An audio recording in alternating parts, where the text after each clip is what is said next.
Item 10C, adopt resolution approving amendments to the master fee schedule.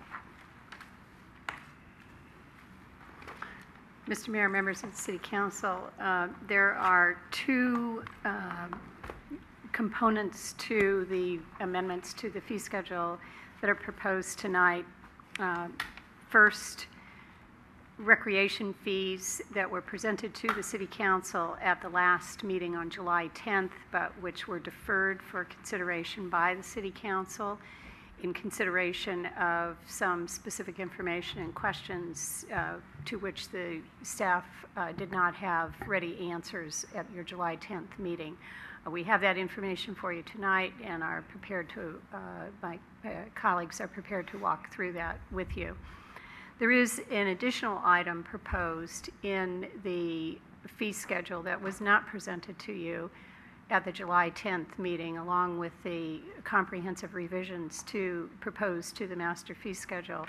And that is a relatively small change to a fee waiver that is incorporated in the Community Development Department fees, specifically for waiver of planning and building permit fees for what is identified in the master fee schedule, the Glenview fire area. Specifically, shortly after the devastating explosion and fire in the Glenview Crestmore neighborhood in September of 2010, the City Council moved quickly to institute a waiver of planning and building fees in anticipation of residents needing to repair and or rebuild homes that were damaged or destroyed in the explosion. The pace of development has been good over the past nearly 2 years now, and many residents have taken advantage of that fee waiver opportunity in order to expediently and affordably rebuild and repair their homes. Several others have not, for a variety of reasons that it has not been the city's interest to push or to try and define a time frame for individual property owners to determine for themselves what they want to do with their properties and when they want to do it. In anticipation of a more expeditious rebuilding pace, the City Council applied in the master fee schedule a 2-year horizon for that fee waiver, so that it currently is set to expire in on September 9th of 2012, which is coming right up. Given, as I indicated, that there are a number of properties who have yet to engage in the rebuilding process and who have not yet but might still want to consider pulling building permits to rebuild, staff thought it prudent to suggest to you that that waiver deadline be eliminated. The program itself, as it's captured in the master fee schedule, does restrict the utilization of the fee waiver to property owners of record on September 9th of 2010. So in other words, it's not available to anybody who might subsequently acquire either a vacant lot or a damaged property.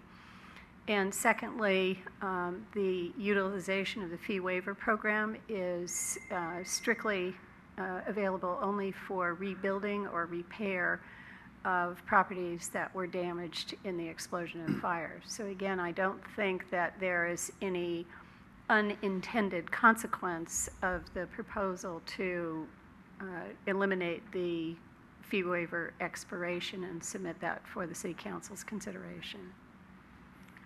And if I could just add, and we're very knowledgeable of what residences those are. That are eligible for the program? That are eligible Yes. for the program. And yes, that, in fact, I didn't mention that the master fee schedule actually identifies the specific streets on which the damage occurred, and that not the precise locational addresses, but the answer is yes, we're very clear.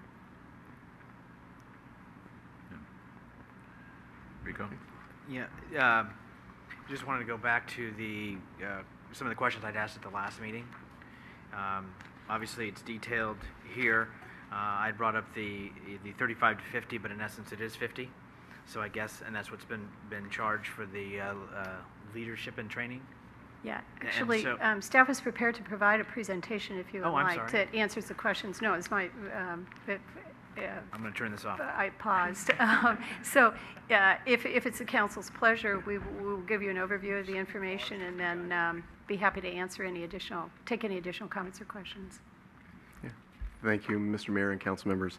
When Recreation Division staff sets fees for programs, we consider two of our key indicators at all points. Those are the cost recovery as well as participation numbers.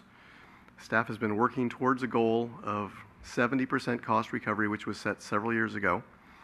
In 2008, 2009, the Recreation Division was recovering just under 48% of their costs. The revenues were roughly 48% of the expenses of the department. In 2010-11, the division recovered over 70% of its costs, and it's projected to do so again this last year, 11-12. The final numbers are not in it yet at this point. In dollars, that equates to, in 2008-2009, the general fund subsidized the Recreation Division by over $800,000.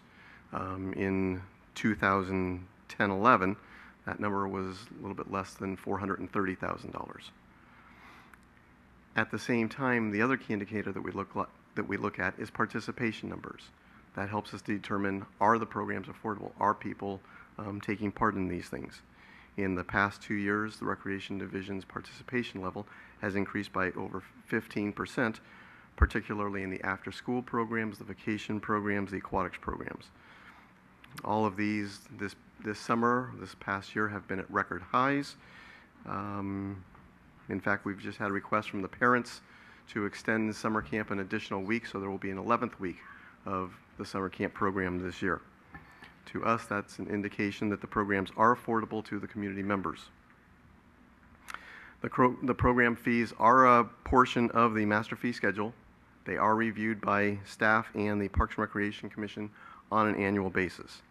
Staff meets with a committee of the commission to review all of the program fees as well as the facility fees, and then the committee makes a report to the commission, to the full commission during their meeting, and that's part of the budget process.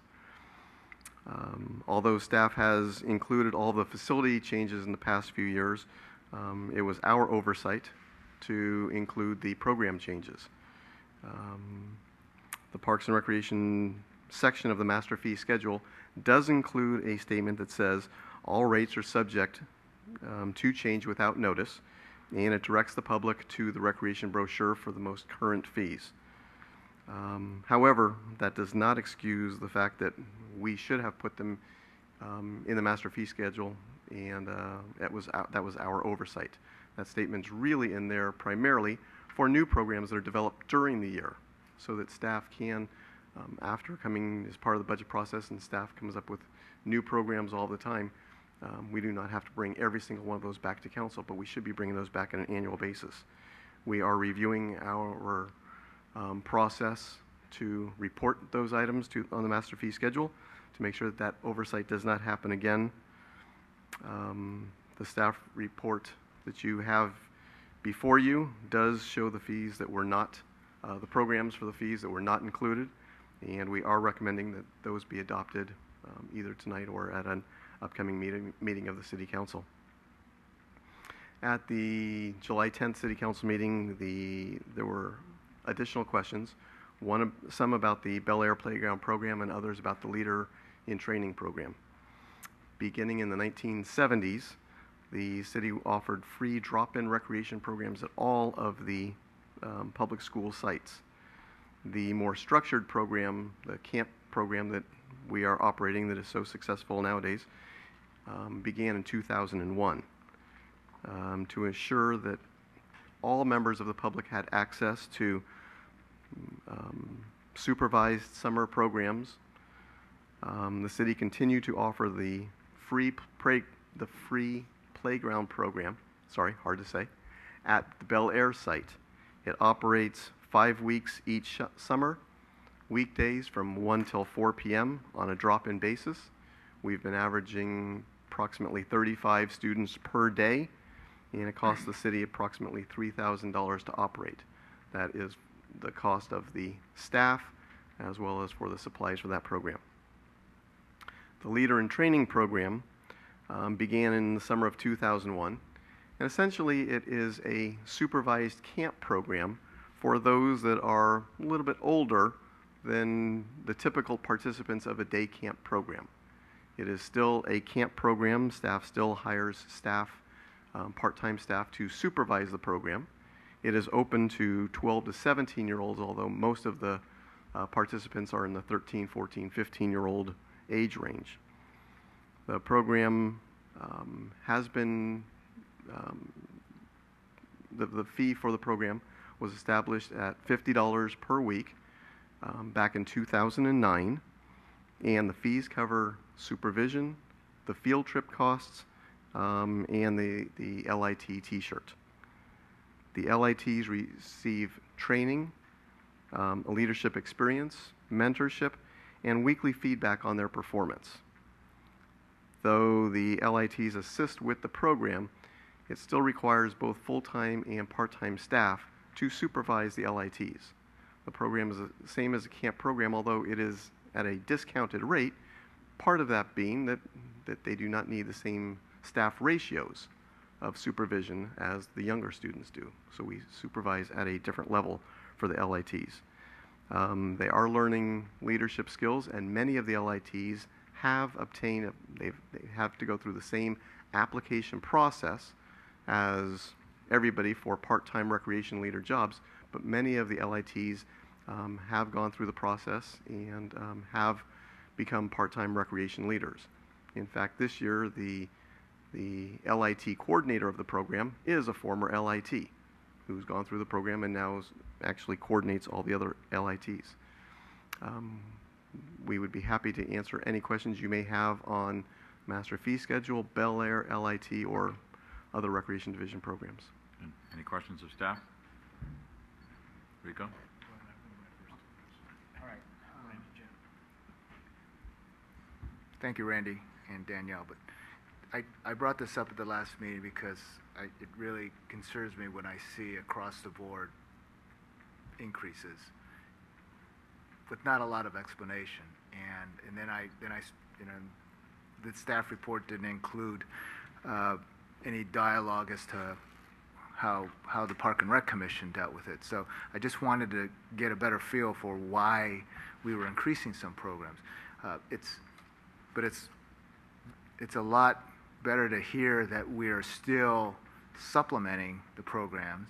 So is it safe to say that, say for a camp program or an after-school program, that we may be increasing by about $5 a week, we're still supplementing about half of that, a little more than half of that cost? I'm not, I'll ask Danielle and see if she knows how much of that goes that way, but the cost increases are directly related to cost increases that the program has to absorb. They go and do field trips, the cost of the transportation, the cost of the admission to whatever place they happen to be going that week. The cost of arts and crafts supplies goes up on an annual basis. So staff looks at those costs each year and just puts those on, but it is not additional costs in terms of looking at it as revenue producer. In terms of costs, my assumption, without putting Danielle too much on the spot here, is that it covers all of the regular program costs. It does not cover some of the administrative overhead associated with the program. And that's the part that's absorbed. But I don't think we've ever gone back and done a full rate study to see which part of the administrative overhead, what percentage of the cost that is. Okay. And correct me if I'm wrong, at the end of every program, you do a survey, and has this, and I've read a lot of the surveys at the end of the summer, especially at the end of the summer, and I didn't see anything other than compliments. But are there sometimes comments about the cost? That's my concern, is that we're raising prices and all of a sudden they're saying, I mean, we're getting too expensive. They just raised it again. They're raising it again. We try to raise it maybe every 3 years, every 2 to 3 years. We don't do it every single year. I do have a copy of 2011 evaluation. And for the affordability, 89% of the respondents said that it is either excellent or good under the affordability. And we also do still offer the scholarships. So if children are not able to afford it, the parents can apply for the scholarship. And I rarely deny a scholarship. It's we give a lot of scholarships for the summer camp for kids. And on the scholarship, do you pay the whole thing, or do you just give them some? Say we'll pay $5, $10 off or something, or do you pay the whole The thing? majority of our scholarships are from a scholarship fund. So it's actually money that's in a fund that finance holds. And then at the end of every quarter, I send a report to finance saying, this is how many scholarships we gave, this is who we gave them to. And finance transfers that money into the general fund from the scholarship. So yes, it is actually.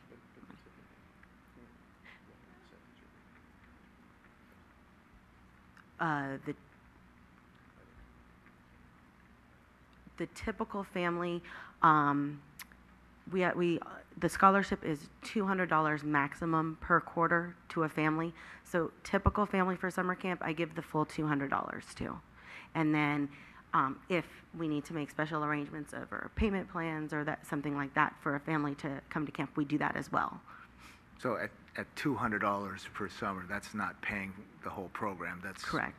It that's only subsidizes about that's a $200. nice discount. Okay. Rico? Going back, thank you for your presentation. Since it already is 50, have you seen any, the participation level from this season versus the last couple seasons, has it still been full, and what is full? Meaning 6, 12? Please. Full is about 45. We have about 45 LITs every summer, about 12 to 15 work each week. Because we do ask that they work up to 3 weeks. They can work more if there's available slots, but we do ask they work at least 3 weeks because that's when we can give them feedback and they can do improvement over the weeks. But we do have about 45 LITs right now who have been trained this summer and who work over now the 11 weeks of camp. So. Okay, and I was going to say, and I'll just say it, but I was concerned with the oversight, but I do appreciate your comments and of correcting that going forward, and I respect that and I appreciate that. Can I also add to you asked the question about the how many kids we have, how many LITs we have, and Sure. I've noticed also an increase in LITs because we've now run this camp program for 11 years, and those kids that are LIT age now used to come to camp. So they've seen this and they've grown up with it. So they are ready to be LITs when they turn 11, 12, 13. And so I think that the numbers are growing because these parents see this program. I think also if this is something they love and they enjoy, it's an opportunity when an employment opportunity happens that they may already be well suited as well as well experienced as well. And we know that we've trained them to run camp the way we expect it to be run, so we know that we're getting good staff. Michael, anything? Yes. Mike?